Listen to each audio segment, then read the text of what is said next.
నమస్తే, నేను మీ జనం టీవీ శంకర్. ఈటెల రాజేందర్ బీఆర్ఎస్ పార్టీలోకి పోతున్నాడా అంటే అవును అనే చర్చ కొంతమందిలో నడుస్తుంది, వెళ్ళడు అనేటువంటి చర్చ కొంతమందిలో నడుస్తుంది.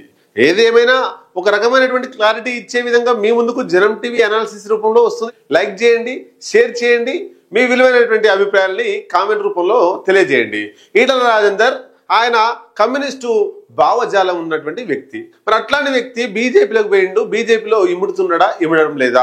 బీజేపీతో విభేదాలు ఉన్నాయా, సఖ్యతగా ఉన్నాడా? బీజేపీ అధిష్టానం ఈటెల రాజేందర్ పట్ల ఎలాంటి దృక్పథం కలిగి ఉన్నది? బీజేపీ పట్ల ఈటెల రాజేందర్ ఎలాంటి దృక్పథం కలిగి ఉన్నాడు అనేటువంటి విషయాన్ని మీ ముందు తీసుకొస్తా. అసలు ఈటెల రాజేందర్ మదిలో, మనసులో ఎలాంటి అంశాలు దాగున్నాయి? అవి ఒక లావా కప్పిన లావాలాగా, అంటే ఒక అగ్నిపర్వతంలో లావా ఎలా ఉంటుందో అలా ఉందా అనేటువంటి విషయాన్ని కూడా మేము ముందు తీసుకొస్తా. మొత్తం మీద పీడిఎస్ బ్యాక్గ్రౌండ్ నుండి వచ్చినటువంటి ఒక వామపక్ష దృక్పథం, వామపక్ష భావజాలం ఉన్నటువంటి వ్యక్తి ఈటెల రాజేందర్.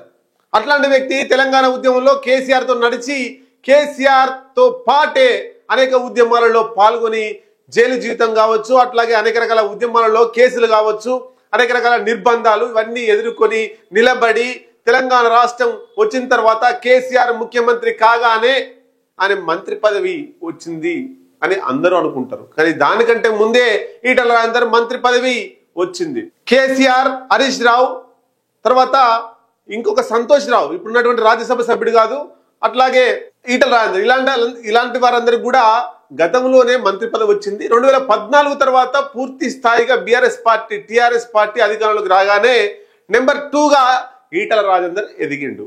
అట్లాంటి ఈటెల రాజేందర్ను కేసీఆర్ ఎక్కడైతే నాకే ఎసరు పెడుతున్నాడు, నా సీఎం సీటు నా కొడుకు కాకుండా పోతుంది, ఈటెల రాజేందర్ దానికి అడ్డుపడుతున్నాడు, అసలు కారు పార్టీ ఓనర్ల మేమే అంటున్నాడు, ఇదేదో తేడాగా ఉంది, ఇప్పుడే కత్తెర పెట్టాలి ఈటెల రాజేందర్ అని కేసీఆర్ ఆడిన స్కెచ్ లో భాగంగానే మంత్రి పదవి నుంచి బర్తరఫ్ చేసి బీఆర్ఎస్ పార్టీ నుంచి సస్పెండ్ చేశారు ఈటెల రాజేందర్.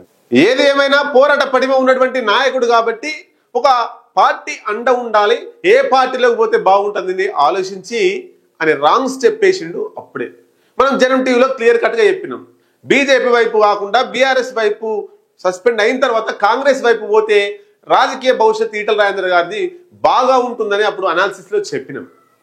కాంగ్రెస్ వైపు పోకుండా బీజేపీ వైపు పోవడమే ఈటెల రాజేందర్ చేసినటువంటి తప్పటడుగు. ఏమైంది? జాతీయ పార్టీ అండగా ఉండాలి అనుకున్నాడు, కేంద్ర ప్రభుత్వం బీజేపీ ఉంది, ఇక నాకేంది అనుకున్నాడు. ఇక్కడే సరిగ్గా పొరపాటు జరిగింది. ఏం జరిగింది? ఈయన భావజాలం వేరు, బీజేపీ భావజాలం వేరు. ఈ రెండు భావజాలాలు ఒక్క దగ్గర సెట్ కావట్లే. మీదికి ఒకటి, లోపల ఒకటి, ఇట్లా ఒక్కొక్క రకంగా ఒక్కొక్క పద్ధతిలో డిఫరెంట్ గా కనిపిస్తుంది. ఇట్లా జరుగుతున్న కాలంలో ఈటెల రాజేందర్ కు పూర్తి స్థాయిలో బీజేపీలో పట్టు లేకుండా బీజేపీ అధినాయకత్వం ఆర్ఎస్ఎస్ చూస్తుంది. ఈటెల రాజేందర్ మధ్యలో బీజేపీలో వచ్చిండు, పూర్తిగా బీజేపీ స్టార్టింగ్ నుంచి లేడు, ఆర్ఎస్ఎస్ భావజాలం ఉన్నటువంటి వ్యక్తి కాదు, పైగా వామపక్ష భావజాలం ఉన్నటువంటి వ్యక్తి. కాబట్టి బీజేపీలో ఈటెల రాజేందర్ ఇంకా 100 సంవత్సరాలు ఉన్న ఈటెల రాజేందర్ అభివృద్ధి ఆ పార్టీలో ఉండదు. ఇది ఈటెల రాజేందర్ కూడా తెలుసు. ఒకవేళ పార్టీ మారితే పార్టీ మారడమే దృక్పథంగా పెట్టుకున్నాడు ఈటెల రాజేందర్ అంటారు. కాబట్టి పార్టీ మారుతున్నాడు, వివిధ రకాల పార్టీలు తిరుగుతున్నాడు అనేటువంటి అపవాదు వస్తుంది అనేటువంటి విషయాన్ని దృష్టిలో పెట్టుకుని పార్టీలు మారతలేడు, మారకుండా బలవంతంగా బీజేపీ పార్టీలో ఉంటున్నాడు. బీఆర్ఎస్ పార్టీలో ఎట్లయితే ఉండి కారు పార్టీ ఓనర్ల మేమే అని చెప్పేసి ఎట్లయితే మాట్లాడిండో, ఇప్పుడు బీజేపీ పార్టీలో ఉండి ఆత్మాభిమానం దెబ్బతిన్న తర్వాత ఎంపీ పదవి ఉంటే ఏంది లేకపోతే ఏంటి, ఎమ్మెల్యే పదవి ఉంటే ఏంది లేకపోతే ఏంది, ఆత్మాభిమానమే ముఖ్యం అని చెప్పేసి ఇప్పుడు బీజేపీలో ఉంటూ మాట్లాడినటువంటి మాట. ఏం జరిగింది మరి? బీజేపీలోకి వచ్చిన తర్వాత 2 ఎమ్మెల్యేలుగా పోటీ చేసిండు, ఉప ఎన్నికల్లో ఒకసారి గెలిచిండు, మొన్న సాధారణ ఎన్నికల్లో గజ్వేల్ నుంచి వెళ్ళి హుజూరాబాద్ నుంచి పోటీ చేసి 2 స్థాయిలలో ఓడిపోయిండు, 2 కాన్స్టిట్యున్సీలలో ఓడిపోయిండు. ఓడిపోయిన తర్వాత మల్కాజ్గిరి నుంచి ఎంపీగా పోటీ చేసి గెలిచిండు. మల్కాజ్గిరి నుంచి బీజేపీ నుంచే కాదు, ఇండిపెండెంట్ గా పోటీ చేసినా ఈటెల రాజేందర్ గెలిచేటోడు, 100% గెలిచేటోడు. బీజేపీ పార్టీ టికెట్ ఇస్తే గెలవలే. అక్కడ ఒంటరిగా వచ్చి పోటీ చేసినా ఇండిపెండెంట్ గా వచ్చి పోటీ చేసిన గెలిచేటోడు. అయితే అది బీజేపీ క్రెడిట్ కాదు, అది వ్యక్తిగతంగా ఈటల రాజేందర్ గారి క్రెడిట్. మరి బీజేపీలో ఓన్లీ మంత్రిగానే ఉన్నాడు.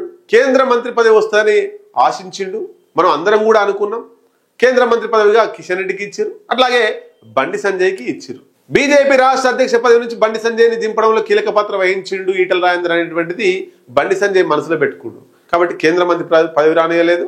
అట్లాగే కేంద్ర మంత్రి పదవి రాకపోయింది, కానీ ఇక బీజేపీ రాష్ట్ర అధ్యక్ష పదవి అన్న వస్తుంది అనుకుంటారు. ఇది ఇక్కడే చాలా తప్పు చేసిన వాళ్ళు అయ్యారు. ఎందుకు?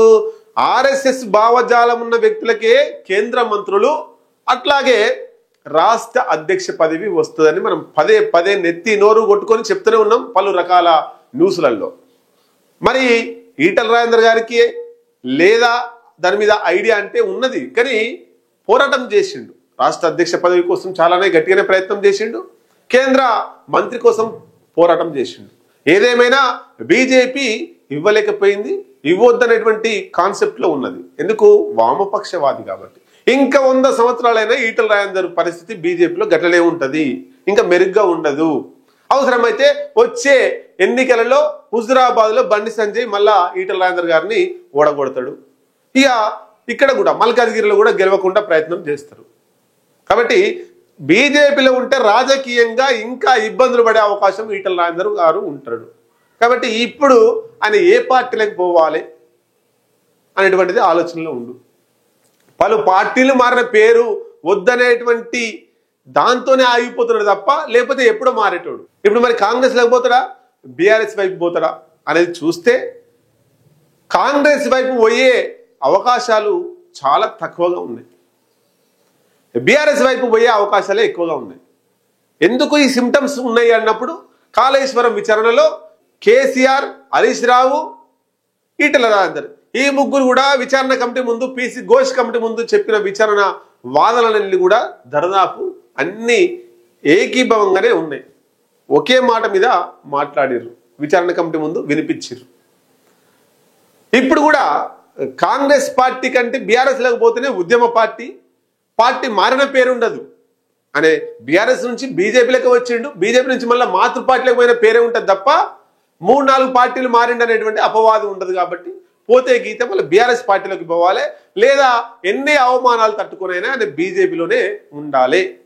మరి రాబోయే కాలంలో బీజేపీలోనే ఉంటే రాజకీయ భవిష్యత్తు ఈటల రాజేందర్ చేతులా చెడగొట్టుకున్న వారు ఈటల రాజేందర్ అవుతారు. కాబట్టి ఇప్పటికైనా బీఆర్ఎస్ వైపు పోయినా లేదా కాంగ్రెస్ వైపు అయినా ఆయన రాజకీయ భవిష్యత్తు చాలా బాగుంటది అనేటువంటిది రాజకీయ వర్గాల్లో బాగా వినిపిస్తున్న మాట.